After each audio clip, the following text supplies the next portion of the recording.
Cookery சேனலை பார்த்து யார் வேணாலும் சமையல் பண்ணலாம். ஆனா சுவையான சமையல் பண்றது எப்படி? நான் இதயம் நல்லெண்ணெயில சமையல் பண்றேன். ஆஹா ஓஹோன்னு பாராட்டுறாங்க. நீங்களும் இதயம் நல்லெண்ணெயில சமையல் பண்ணுங்க, பாராட்ட வாங்குங்க. தினம் தோறும் வாங்குவே இதயம். 23,500 கோயில்களில் அறங்காவலர் குழுக்களை நியமிக்க முடியவில்லை என்றால் இந்து சமய அறநிலையத்துறை எதற்கு என பாரதிய ஜனதா எம்எல்ஏ வானதி கேள்வி எழுப்பியுள்ளார். தமிழகத்தில் 43,631 இந்து கோயில்கள், 45 திருமடங்கள், மடங்களுடன் இணைந்த 69 கோயில்கள், 2,392 அறக்கட்டளைகள், 22 சமண கோயில்கள் அறநிலையத்துறையின் கட்டுப்பாட்டில் உள்ளன. அறநிலையத்துறை கட்டுப்பாட்டில் உள்ள இந்து கோயில்கள் அறங்காவலர் குழு அமைக்கப்பட்டு அதன் மூலமே நிர்வகிக்கப்பட வேண்டும். ஆனால் பெரும்பாலான கோயில்கள் அறங்காவலர்கள் குழு அமைக்கப்படவில்லை. இதனால் இந்து கோயில்கள் சீரழிந்து வருவதை தடுக்க கோரி சுப்ரீம் கோர்ட்டில் வழக்கு தொடரப்பட்டுள்ளது. இந்த வழக்கில் பதில் மனு தாக்கல் செய்துள்ள அறநிலையத்துறை 31,000 கோயில்களில் அறங்காவலர்களை நியமிக்க விண்ணப்பங்கள் கோரப்பட்டது. ஆனால் போதிய விண்ணப்பங்கள் வராததால் 23,500 கோயில்களில் அறங்காவலர் குழுக்களை அமைக்க முடியவில்லை என்று தெரிவித்துள்ளது.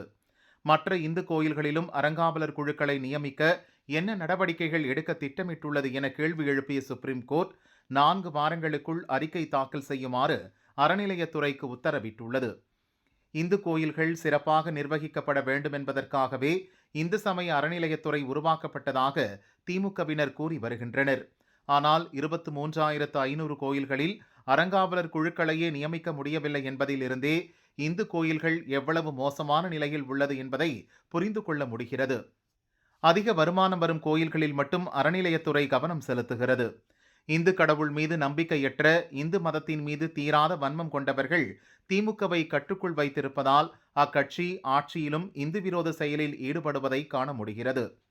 சொத்துக்கள் அதிகம் உள்ள, உண்டியல் வருமானம் அதிகம் கிடைக்கும், உபயதாரர்கள் அதிகம் கிடைக்கும் இந்து கோயில்களில் மட்டும்தான் அறநிலையத்துறையின் கவனம் உள்ளது.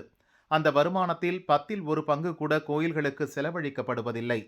அறநிலையத்துறை நினைத்தால் எளிதாக அறங்காவலர்களை நியமித்துவிட முடியும். எந்த எதிர்பார்ப்பும் இல்லாத இந்து மதத்தின் மீதும் அந்தந்த கோயில்களில் உள்ள கடவுளின் மீது பெரும் பக்தி கொண்டவர்கள் எல்லா ஊர்களிலும் உள்ளனர். அப்படி இந்து மதத்தின் மீது பற்று கொண்டவர்களை அறங்காவலர்களாக நியமிக்க திமுக அரசுக்கு மனமில்லை. பல கோயில்களில் திமுகவுக்கு வேண்டப்பட்டவர்கள்தான் அறங்காவலர்களாக நியமிக்கப்படுகின்றனர். கடவுள் நம்பிக்கையற்ற சமூக ஊடகங்களில் இந்து மதத்தின் மீது வெறுப்பை கக்குபவர்கள் கூட அறங்காவலர்களாக நியமிக்கப்பட்டுள்ளனர். 23,500 இந்து கோயில்களில் அறங்காவலர்களை கூட நியமிக்க முடியாத திமுக அரசு சிறந்த முறையில் தீட்சிதர்களால் நியமிக்கப்பட்டு வரும் சிதம்பரம் நடராஜர் கோயிலில் தலையிட்டு தேவையற்ற நெருக்கடிகளை உருவாக்கி வருகிறது. என்ன செய்ய வேண்டுமோ அதை செய்யாமல் மற்றவர்கள் சிறப்பாக நிர்வகிக்கும் கோயில்களில் தேவையற்ற பிரச்சனைகளை செய்து வருகிறது. திமுக ஆட்சியில் இந்து பண்டிகைகளுக்கு கூட முதல்வர் ஸ்டாலின் வாழ்த்து சொல்வதில்லை. தமிழக அரசின் இணையதளத்தில் கூட இந்து சமய அறநிலையத்துறை என்று குறிப்பிடாமல் சமய அறநிலையத்துறை என்று குறிப்பிடும் அளவுக்கு இந்து மதத்தின் மீது தீராத வன்மம் கொண்டதாக திமுக அரசு உள்ளது. திமுக அரசு உடனடியாக தனது கட்டுப்பாட்டில் உள்ள அனைத்து இந்து கோயில்களிலும் அறங்காவலர் குழுக்களை நியமிக்க வேண்டும். சிதிலமடைந்த கோயில்களை சீரமைத்து கும்பாபிஷேகம் நடத்த வேண்டும். இதையெல்லாம் செய்ய முடியவில்லை என்றால் இந்து கோயில்களை நிர்வகிக்கும் பொறுப்பிலிருந்து அரசு விலகிக் கொள்ள வேண்டும் என வானதி கூறியுள்ளார்.